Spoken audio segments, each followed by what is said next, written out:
साहब इतना दीजिए जामे कुटुम समाए, मैं भी भूखा ना रहूं साधु न भूखा जाए। हर साल की भांति यह जो परंपरा जो है सो सदगुरु बउआ साहब जी का था कि साधु न भूखा जाए। साहब इतना दीजिए जामे कुटुम समाए, मैं भी भूखा ना रहूं साधु न भूखा जाए। तो हर साल की भांति इस साल भी सदगुरु बउआ साहब जी का वार्षिक संत सम्मेलन, जिसको बउआ साहब का भंडारा भी कह सकते हैं, संपन्न हुआ। 7 और 8 को यह भंडारा था। लाखों की संख्या में श्रद्धालु लोग जुटे थे इस वार्षिक भंडारा में। बिहार का यह सबसे बड़ा संत सम्मेलन कह सकते हैं। कबीर पंथ का सबसे बड़ा सम्मेलन कबीर आश्रम भरबारा में ही होता है, जो दरभंगा जिला के अंतर्गत आता है। अनंत नाम जो ब्रह्म का तिनका वार न पार, मन माने सो लीजिए कह कबीर विचार। एक ब्रह्म आप सदगुरु बउआ साहब जी को भी कह सकते थे, क्योंकि लोग उनको भगवान की तरह पूजते थे, भगवान की तरह मानते थे। मैं अपनी बात बता रहा हूँ, बहुत सारा कबीर मठ घुमा हूँ। व्यवस्था देखिए, हर एक जगह अलग अलग व्यवस्था, यहाँ से अच्छा व्यवस्था आपको मिल जाएगा, लेकिन जो संत सदगुरु बउआ साहब जी थे वो कहीं नहीं मिलेगा। वो दिव्य पुरुष थे। इस भंडारा का कुछ प्रवचन का सारांश रख रहा हूँ आप लोग के समक्ष वर्तमान सरकार का।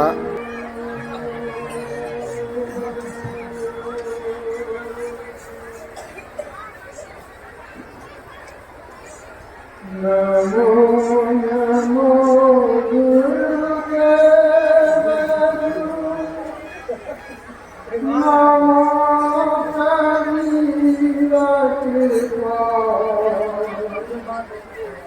नमो संत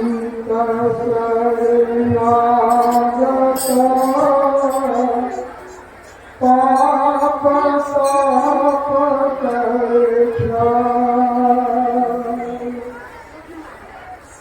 गुरु सदा संत सदा अंत सदा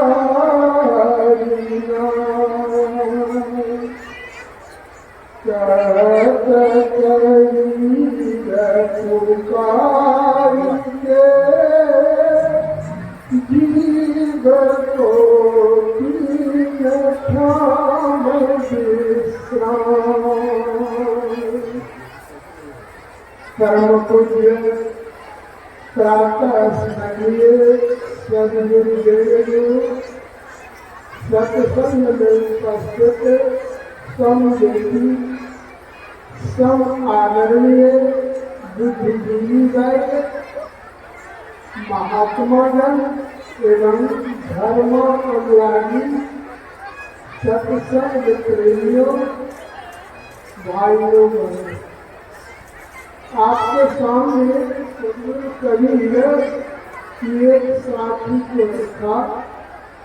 गुरु सदा संत सदा अंत सदा हर कहत कबीर पुकार के जीव को तीन ठाम विश्वास। जीवात्मा सदा चाहती है कि हम सुख और शांति पावे, विश्राम पावे। सदगुरु कबीर कहते हैं, गुरु के शरण में चले जाओ, संत मिल जाएंगे और संत की वाणी को स्वीकार करके अपना जीवन बिताने लगोगे तो नाम मिल जाएगा। और जब नाम मिल जाएगा तो आत्मा की अनुभूति प्राप्त हो जाएगी और वास्तविक विश्राम जो है वो आपको मिलेगा। गुरु किसको कब और किस तरह उद्धार कर देंगे यह जीव को पता नहीं चलता। आप देखिए, सबसे पहले लीजिए द्रौपदी को भगवान ने सारी के लिए, भगवान का कोई रूप सारी नहीं है, लेकिन भक्त को जरूरत है साड़ी की, तो भगवान साड़ी बन गए। गणिका को भगवान काठ के सूखा के रूप में मिल गए।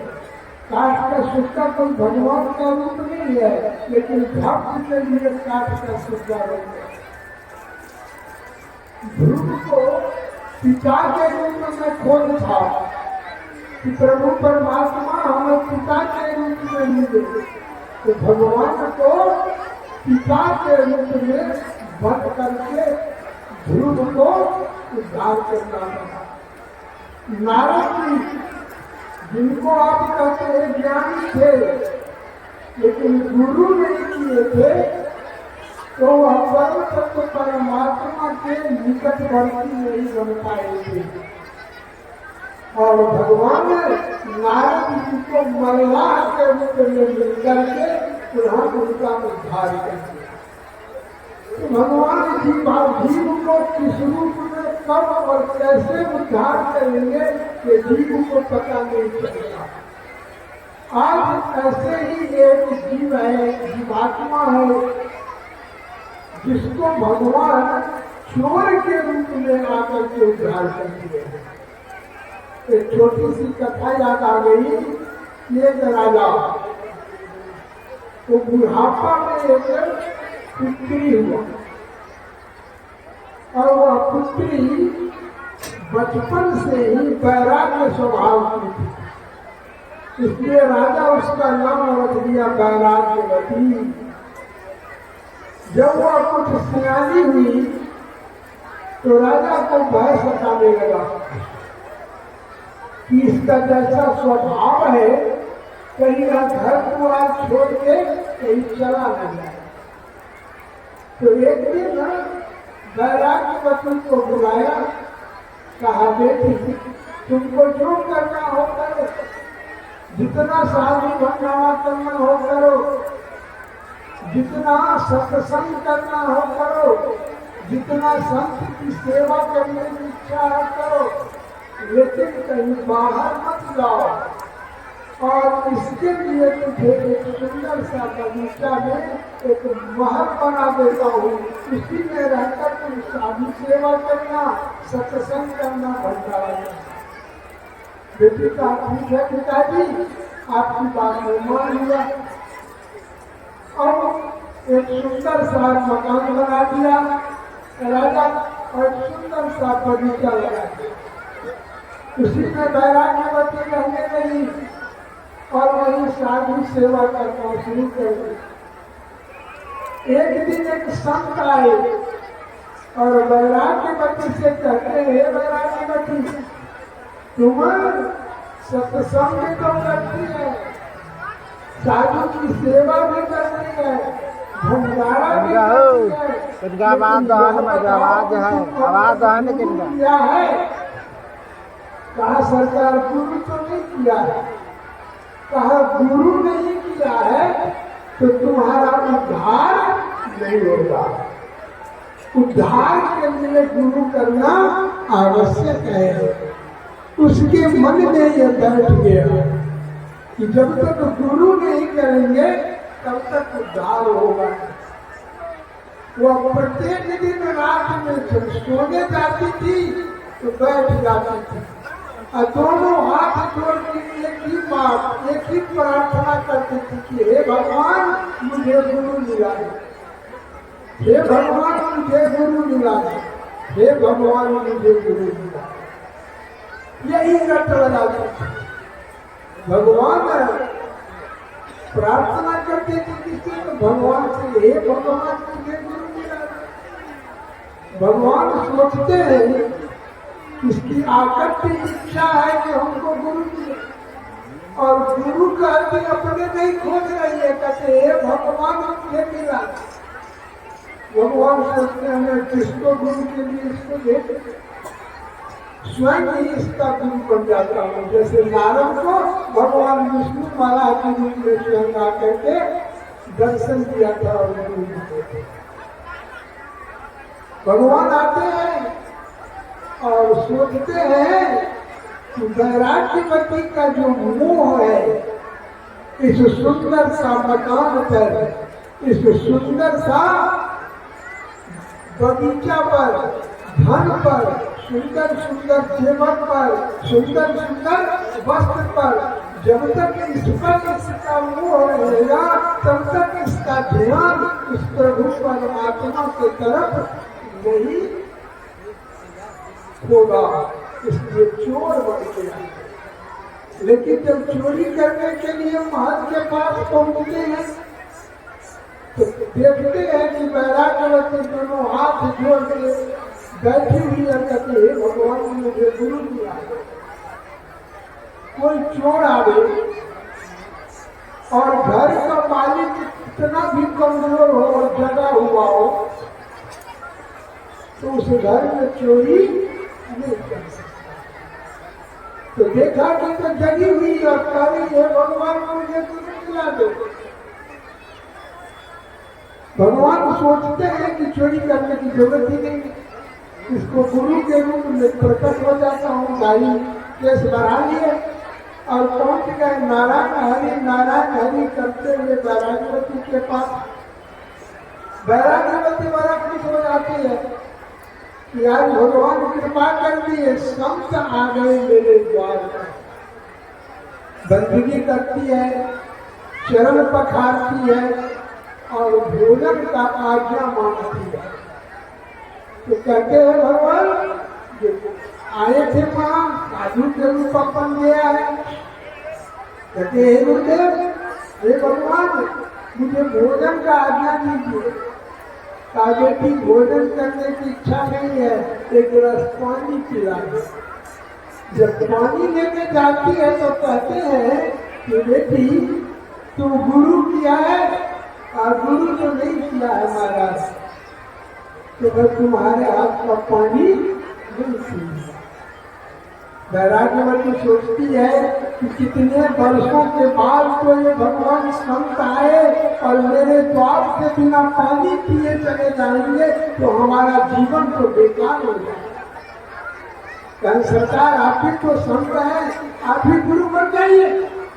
क्या गुरु बन जाऊंगा, लेकिन दीक्षा इस महल में नहीं दूंगा। मेरे लिए जो कल्याण की बात होगा कीजिए। तो कहा जितना बेशकीमती वस्त्र है, जितने तुम्हारे पास जेवर जेवरात है, सबका मोटरी मान दो। और मोटरी मान के उनके सिर पर रख दिया बैरागवती और कहो मेरे साथ चलो। ले जाके घनघोर जंगल में एक पेड़ से बांध देते और उन्हें नाम दे देते, नाम लिखा देते। बैरागवती इस पेड़ से बंधी रहो और मैं जो नाम दिया है इस नाम पर पूर्ण विश्वास रखो, पूर्ण निष्ठा रखो और पूर्ण श्रद्धा के साथ इस नाम को जपो। और मैं जो कहता हूँ उस पर पूर्ण विश्वास रखो। काजी सरकार पेड़ से बांध देते हैं और कहते हैं सुन लो, यह बंधन मैं ही खोलूंगा, किसी दूसरे से मत खुलवाना। मैं उसी दिन आके तुम्हारा बंधन खोलूंगा जिस दिन भगवान तुमको मिलेगा। राजा जनक के यहाँ जब अस्तापक में पहुंचे थे तो राजा जनक ने कहा था कि हमको भगवान से दर्शन होना चाहिए। तो अष्टावक्र ने कहा कि कुछ देना होगा, त्याग करना होगा। तो मैं तैयार हूँ। तो कहो संकल्पित करो, तो संकल्पित किया और कहा मन हमको दे दो। और अष्टावक्र मन को लेके चले गए। अब तो जनक विजय का अपना तो मन था नहीं कि कुछ कर पाते, बैठे थे और अष्टावक्र पर ही ध्यान रख दिया, क्योंकि मन तो अष्टावक्र को दे चुके थे। कुछ दिन के बाद उनकी समाधि में गए अष्टावक्र आए।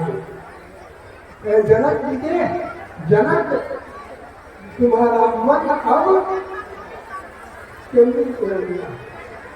इसलिए अब तुम्हारा मन नहीं भटकेगा, इसलिए तुम्हारा जो मन लेके मैं चला गया था यह मन वापस कर रहा हूँ। उसी दिन से जनक जी का नाम जनक विजय कर गया कि राजा रहते हुए विजय। तो इसी प्रकार आज गुरु महाराज वैराग्यवती का मन को लेकर चले गए कि अब तुम्हारा अपना कोई मन नहीं है, मैं जो कहता हूँ यही करो।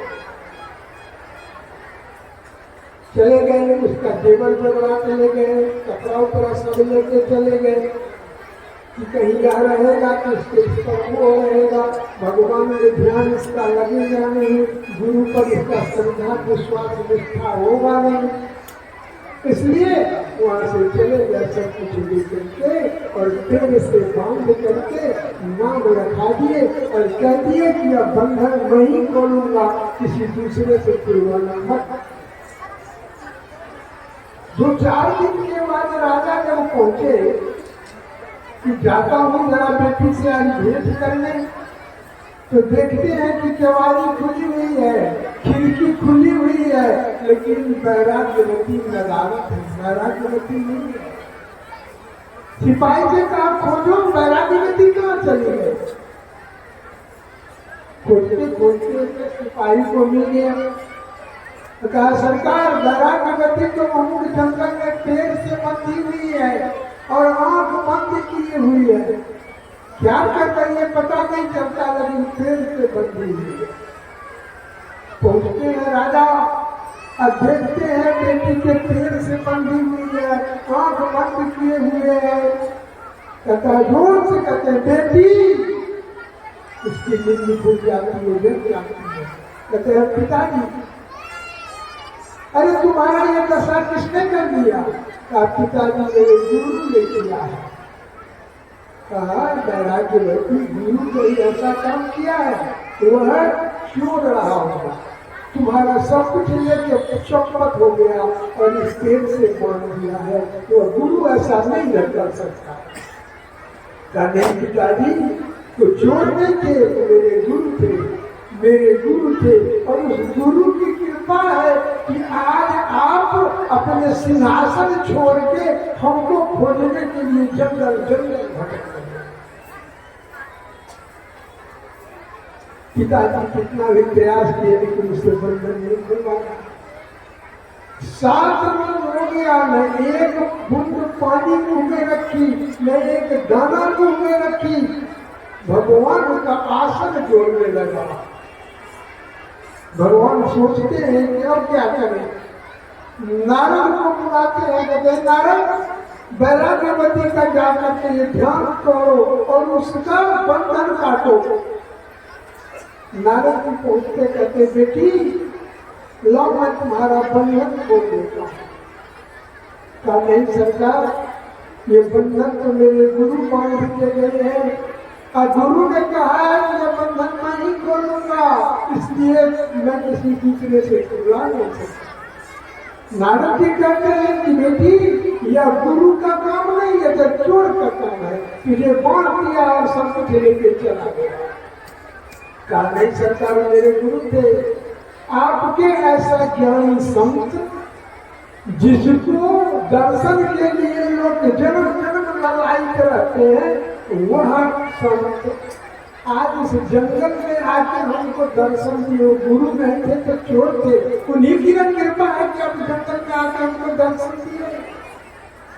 कितना भी तो नारायण जी कहे कि खोल देते हैं, कहने नहीं क्यों।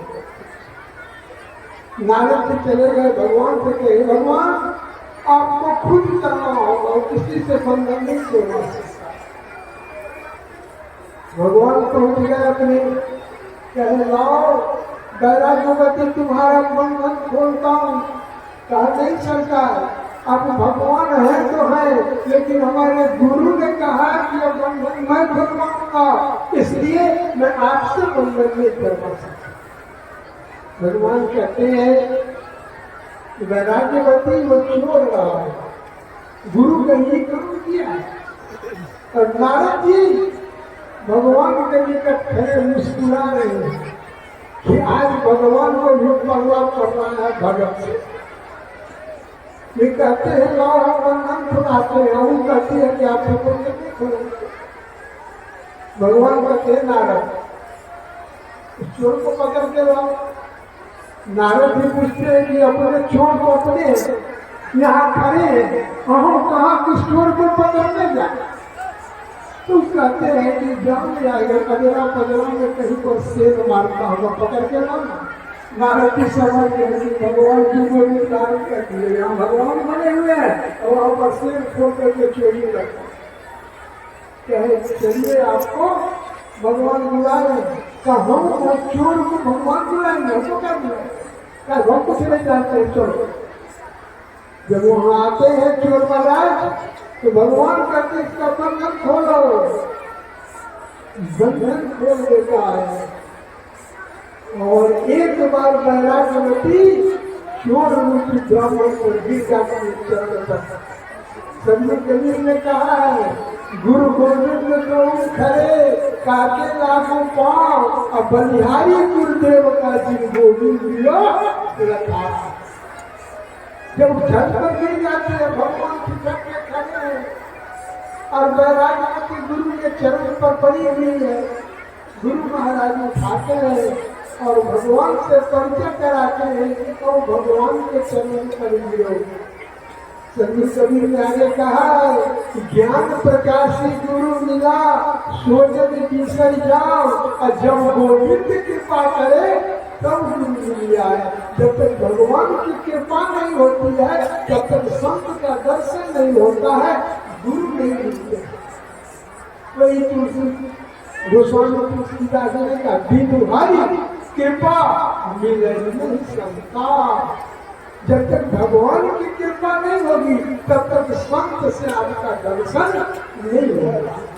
यही एक जगह पर वचन दिया था कि बिनु हरि कृपा में नहीं संता। जब तक भगवान की कृपा नहीं होगी तब तक संत से दर्शन नहीं होगा। तो दो चार रामायणी थे, हम तो नहीं जानते थे कितने रामायणी जी है। खड़ा हो गए, कहे साहब आपने कहा कि बिनु हरि कृपा में नहीं संता, लेकिन उसी रामायण में लिखा हुआ है पुण्य पुण्य बिल्कुल नहीं संता। जब तक आपका पुण्य उदय नहीं होगा तब तक संत का दर्शन नहीं होगा। ये तो कंट्राडिक्टरी होगा।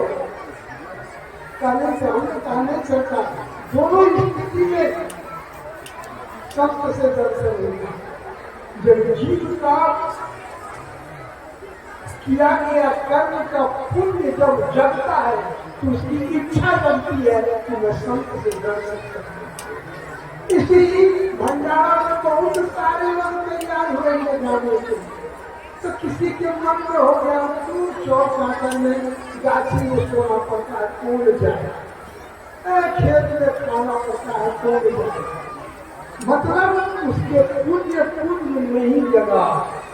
अगर पुण्य पुण्य जगेगा तो आंख मूंद के सब दुख को सहन करके सबको खुश माने दुख को सुख समझ करके घर से चलेगा।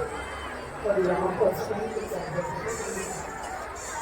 और कुछ कब जब कहीं आप जाते हैं संत से दर्शन करने तब आप समझिए आपका पुण्य पुण्य जग गया है कि आपकी इच्छा हो रही है कि मैं गुरु से दर्शन करने जाऊँ, संत से दर्शन करने। लेकिन अचानक रास्ता पैरा में अचानक अगर संत दर्शन दे दे तो समझिएगा कि भगवान की कृपा हो गई कि अचानक संत के दर्शन हो गया।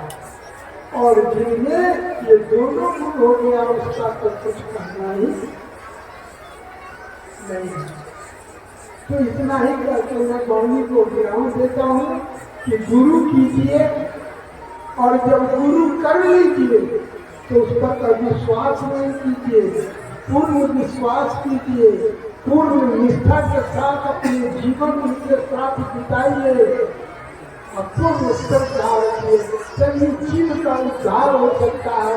इसमें से कोई भी गड़बड़ सरबर हो गया तो आपका उद्धार नहीं होगा। इतना करके वाणी को ध्यान देना। सज्जनों अभी हम लोग परम पूज्य